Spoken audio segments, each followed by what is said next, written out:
रतन टाटा एक प्रमुख व्यवसायी, परोपकारी और एक प्रसिद्ध व्यक्ति जिनकी सफलता की कहानी पीढ़ियों के लिए प्रेरणा है। टाटा समूह भारत का प्रतिष्ठित बहुराष्ट्रीय समूह है जिसकी स्थापना वर्ष 1868 में हुई थी।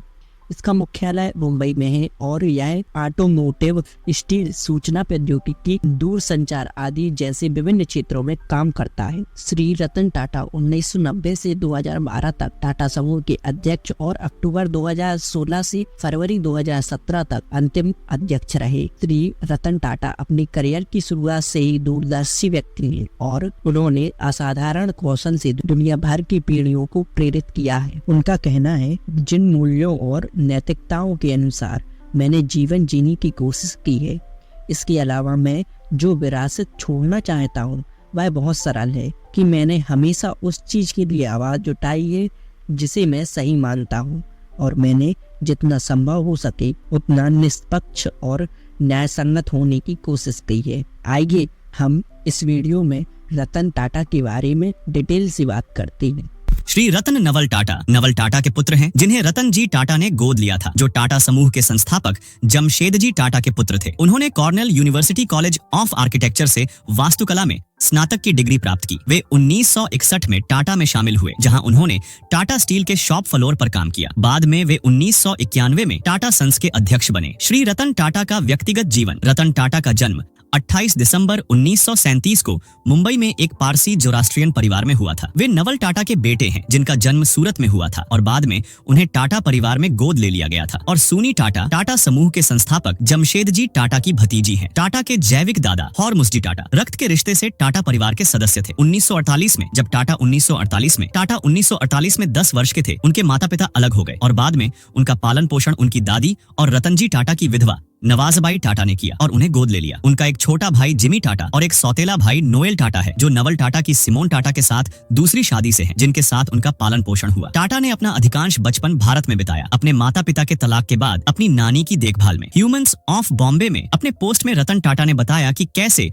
उन्हें लॉस एंजल्स में प्यार हुआ और लगभग शादी हो गई। दुर्भाग्य से अपनी दादी की खराब सेहत के कारण उन्हें भारत आना पड़ा। हालांकि उन्हें उम्मीद थी कि उनकी होने वाली पत्नी उनके साथ भारत आएगी, लेकिन भारत चीन युद्ध के कारण, भारत में अस्थिरता के कारण उनके माता पिता इसके लिए सहमत नहीं थे। इसका मतलब था कि उनके रिश्ते का अंत हो गया। शिक्षा और कैरियर। श्री रतन टाटा ने 8वीं कक्षा तक मुंबई के कैंपियन स्कूल में पढ़ाई की, जिसके बाद उन्होंने मुंबई के कैथेड्रल और जॉन कॉनन स्कूल में पढ़ाई की। फिर शिमला के बिशप कॉटन स्कूल और न्यूयॉर्क शहर के रिवरडेल कंट्री स्कूल में पढ़ाई की, जहां से उन्होंने वर्ष 1955 में स्नातक की उपाधि प्राप्त की। हाई स्कूल से स्नातक होने के बाद टाटा ने कॉर्नेल विश्वविद्यालय में दाखिला लिया, जहां उन्होंने 1959 में वास्तुकला में स्नातक की उपाधि प्राप्त की। 2008 में टाटा ने कॉर्नेल को $50 मिलियन का उपहार दिया और विश्वविद्यालय के इतिहास में सबसे बड़ा अंतर्राष्ट्रीय दानकर्ता बन गया। 1970 में टाटा को टाटा समूह में प्रबंधकीय पद दिया गया। 21 वर्षों के दौरान टाटा समूह का राजस्व 40 गुना और लाभ 50 गुना से अधिक बढ़ा। जब रतन टाटा ने कंपनी की कमान संभाली तो बिक्री में मुख्य रूप से कमोडिटी की बिक्री शामिल थी, लेकिन बाद में बिक्री का अधिकांश हिस्सा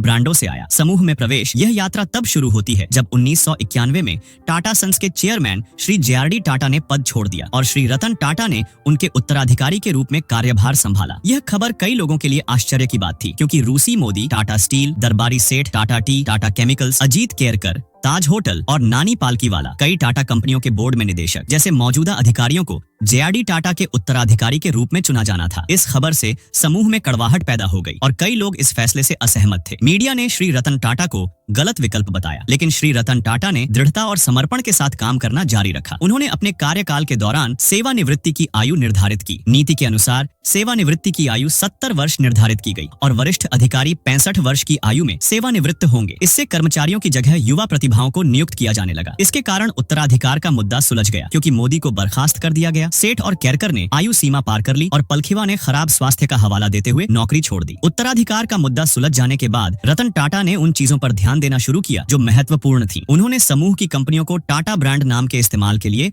टाटा सन्स को रॉयल्टी देने के लिए राजी किया और अलग अलग कंपनियों को समूह कार्यालय में रिपोर्ट करने के लिए कहा। उनके नेतृत्व में समूह ने सीमेंट, कपड़ा और सौंदर्य प्रसाधन जैसे व्यवसायों से बाहर निकलकर सॉफ्टवेयर जैसे अन्य व्यवसायों पर अपना ध्यान केंद्रित किया और दूरसंचार व्यवसाय, वित्त और खुदरा व्यापार में भी प्रवेश किया। इन सभी के दौरान श्री JRD टाटा ने आलोचनाओं के बावजूद एक संरक्षक के रूप में रतन टाटा का मार्गदर्शन किया। रतन टाटा की उपलब्धियां अपने अपेक्षाकृत अनुभवहीनता के कारण आलोचनाओं का सामना करने के बावजूद उन्होंने टाटा समूह की बागडोर संभाली और इसे वैश्विक समूह बना दिया, जिसका 65% राजस्व विदेश से आता था। उनके नेतृत्व में समूह का राजस्व 40 गुना बढ़ा और लाभ 50 गुना बढ़ा। व्यवसाय को वैश्विक बनाने के उद्देश्य से टाटा समूह ने रतन टाटा के नेतृत्व में कई रणनीतिक अधिग्रहण किए। इनमें लंदन स्थित टेटली टी का $431.3 मिलियन में अधिग्रहण, दक्षिण कोरिया की देवू मोटर्स की ट्रक विनिर्माण इकाई का $102 मिलियन में अधिग्रहण तथा Anglo Dutch company Corus group का $11.3 बिलियन में अधिग्रहण शामिल है। टाटा टी द्वारा टेटली, टाटा मोटर्स द्वारा जगुआर लैंड रोवर और टाटा स्टील द्वारा कोरस सहित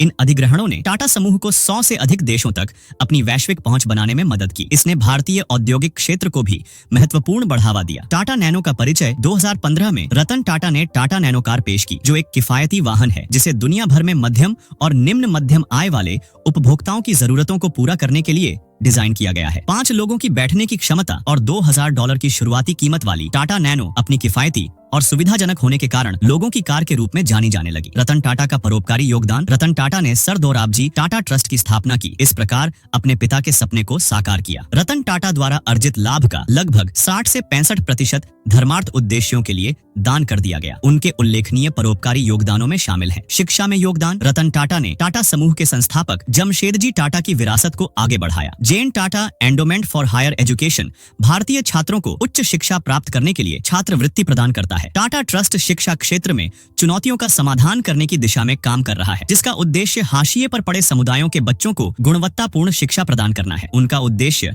आलोचनात्मक सोच, समस्या समाधान, सहयोगात्मक शिक्षा और प्रौद्योगिकी के उपयोग के माध्यम से उच्च गुणवत्ता वाले सीखने के अनुभव प्रदान करना है। शिक्षा के क्षेत्र में टाटा ट्रस्ट का काम संयुक्त राष्ट्र सतत विकास लक्ष्यों SDG के अनुरूप है। रतन टाटा के नेतृत्व में टाटा ट्रस्ट द्वारा भारत और विदेशों में कई प्रमुख शैक्षणिक संस्थान स्थापित और समर्थित किए गए हैं। इनमें शामिल हैं भारतीय प्रौद्योगिकी संस्थान बॉम्बे IITB में टाटा प्रौद्योगिकी एवं डिजाइन केंद्र, मैसाचुसेट्स प्रौद्योगिकी संस्थान MIT में टाटा प्रौद्योगिकी एवं डिजाइन केंद्र और शिकागो विश्वविद्यालय कैलिफोर्निया विश्वविद्यालय, सैन डिएगो में Tata centre for genetics and society, Harvard विश्वविद्यालय, दक्षिण एशिया संस्थान, भारतीय विज्ञान संस्थान IISc बेंगलुरु, टाटा सामाजिक विज्ञान संस्थान TISS Mumbai, Tata memorial centre Mumbai, Tata institute of fundamental research TIFR Mumbai, राष्ट्रीय उन्नत अध्ययन संस्थान NIAS बेंगलुरु। टाटा शिक्षा एवं विकास ट्रस्ट ने कॉर्नेल विश्वविद्यालय के साथ मिलकर $28 मिलियन का टाटा फंडरेजिंग अभियान शुरू किया है, जिसका उद्देश्य उन भारतीय स्नातक विद्यार्थियों को वित्तीय सहायता प्रदान करना है जो अपनी शिक्षा का खर्च वहन नहीं कर सकते। चिकित्सा क्षेत्र में योगदान। रतन टाटा ने भारत में प्राथमिक स्वास्थ्य सेवा को बेहतर बनाने में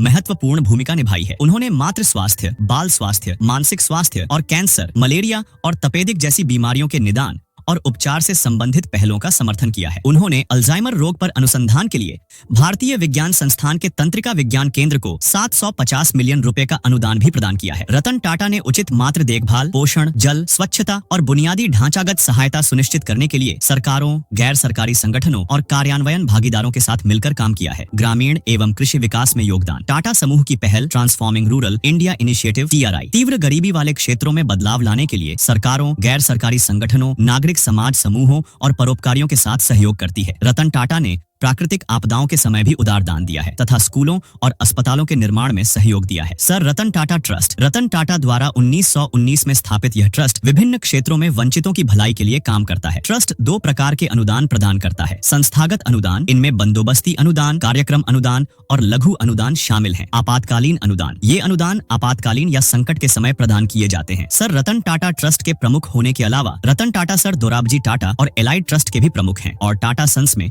उनकी 66% हिस्सेदारी है। रतन टाटा की अन्य पहल। रतन टाटा ने भारत और विदेश में कई संगठनों में विभिन्न भूमिकाएं निभाई हैं। वे कई कंपनियों और संस्थानों के बोर्ड में शामिल हैं, जिनमें एल्कोआ इंक, मॉन्डेलेज इंटरनेशनल और ईस्ट वेस्ट सेंटर शामिल हैं। वह दक्षिणी कैलिफोर्निया विश्वविद्यालय के न्यासी बोर्ड, हार्वर्ड बिजनेस स्कूल के डीन सलाहकार बोर्ड और कॉर्नेल विश्वविद्यालय के सदस्य भी हैं। वह बोकोनी विश्वविद्यालय के अंतर्राष्ट्रीय सलाहकार बोर्ड के निदेशक मंडल के सदस्य हैं। वह 2006 से हार्वर्ड बिजनेस स्कूल इंडिया सलाहकार बोर्ड IAB के सदस्य हैं। 2013 में उन्हें Carnegie endowment for international peace के निदेशक मंडल में नियुक्त किया गया। फरवरी 2015 में रतन ने वाणी कोला द्वारा स्थापित वेंचर कैपिटल फर्म दी कलारी कैपिटल में सलाहकार की भूमिका निभाई। उपाधियां और सम्मान: रतन टाटा को भारत के दूसरे सर्वोच्च नागरिक सम्मान पद्म विभूषण और तीसरे सर्वोच्च नागरिक सम्मान पद्म भूषण से सम्मानित किया गया है। उन्हें London school of economics, Cambridge university, Ohio state university, IIT Bombay, IIT Madras और IIT खड़गपुर सहित कई प्रतिष्ठित संस्थानों से डॉक्टरेट की मानद उपाधि भी मिली है। सेवानिवृत्ति और वर्तमान कार्य: रतन टाटा 28 दिसंबर 2012 को 75 वर्ष की आयु में अपने पद से सेवानिवृत्त हुए। उनके स्थान पर शाहपुरजी पल्लौंजी समूह के साइरस मिस्त्री ने कार्यभार संभाला। हालांकि निदेशक मंडल के विरोध के कारण मिस्त्री को 2016 में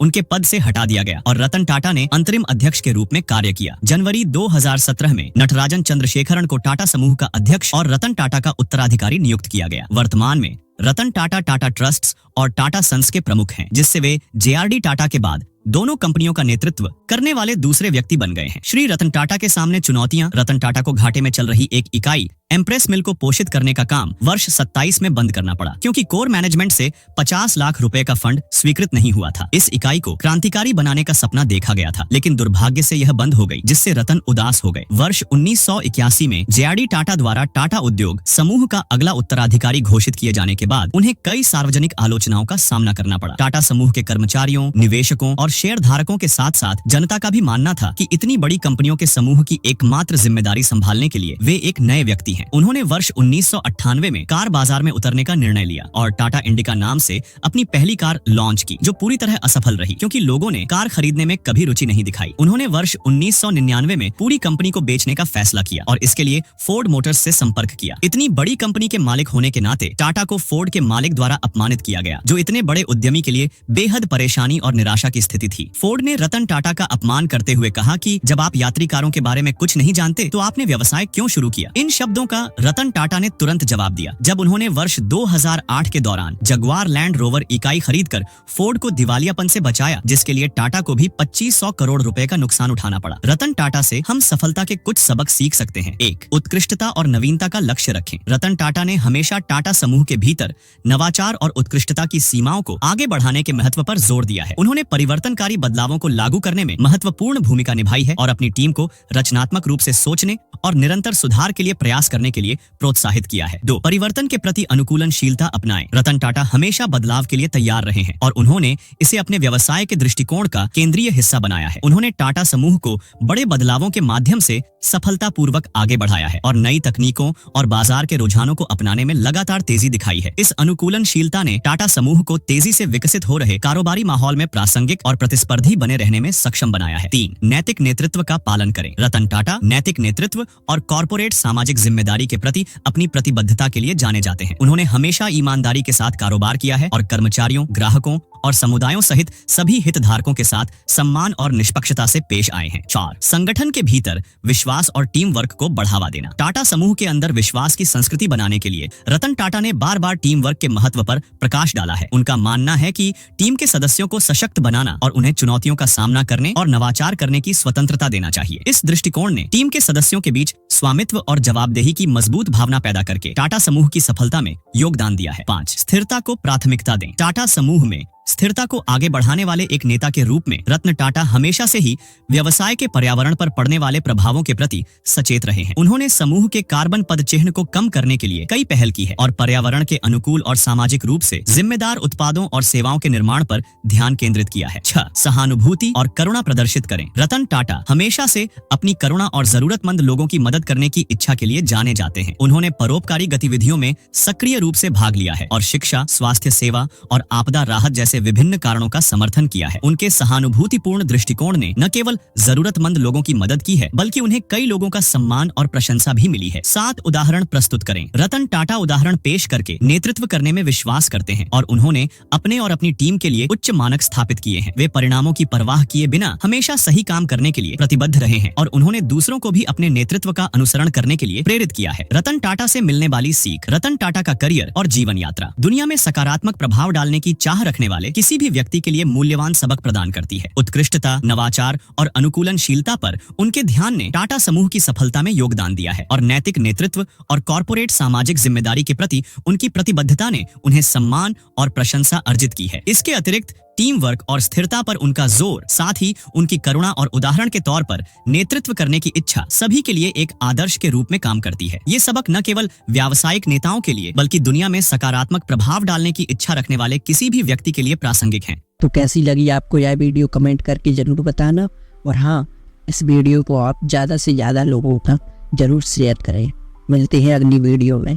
5. स्थिरता को प्राथमिकता दें। टाटा समूह में स्थिरता को आगे बढ़ाने वाले एक नेता के रूप में रतन टाटा हमेशा से ही व्यवसाय के पर्यावरण पर पड़ने वाले प्रभावों के प्रति सचेत रहे हैं। उन्होंने समूह के कार्बन पदचिह्न को कम करने के लिए कई पहल की है और पर्यावरण के अनुकूल और सामाजिक रूप से जिम्मेदार उत्पादों और सेवाओं के निर्माण पर ध्यान केंद्रित किया है। 6. सहानुभूति और करुणा प्रदर्शित करें। रतन टाटा हमेशा से अपनी करुणा और जरूरतमंद लोगों की मदद करने की इच्छा के लिए जाने जाते हैं। उन्होंने परोपकारी गतिविधियों में सक्रिय रूप से भाग लिया है और शिक्षा, स्वास्थ्य सेवा और आपदा राहत जैसे विभिन्न कारणों का समर्थन किया है। उनके सहानुभूतिपूर्ण दृष्टिकोण ने न केवल जरूरतमंद लोगों की मदद की है, बल्कि उन्हें कई लोगों का सम्मान और प्रशंसा भी मिली है। 7 उदाहरण प्रस्तुत करें। रतन टाटा उदाहरण पेश करके नेतृत्व करने में विश्वास करते हैं और उन्होंने अपने और अपनी टीम के लिए उच्च मानक स्थापित किए हैं। वे परिणामों की परवाह किए बिना हमेशा सही काम करने के लिए प्रतिबद्ध रहे हैं और उन्होंने दूसरों को भी अपने नेतृत्व का अनुसरण करने के लिए प्रेरित किया है। रतन टाटा से मिलने वाली सीख। रतन टाटा का करियर और जीवन यात्रा दुनिया में सकारात्मक प्रभाव डालने की चाह रखने वाले किसी भी व्यक्ति के लिए मूल्यवान सबक प्रदान करती है। उत्कृष्टता, नवाचार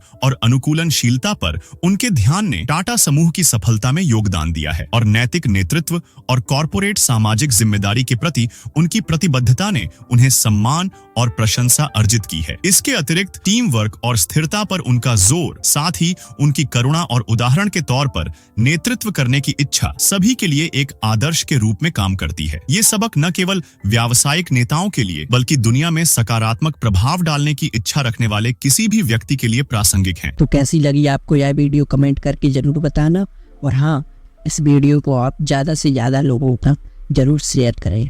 मिलते हैं अगली वीडियो।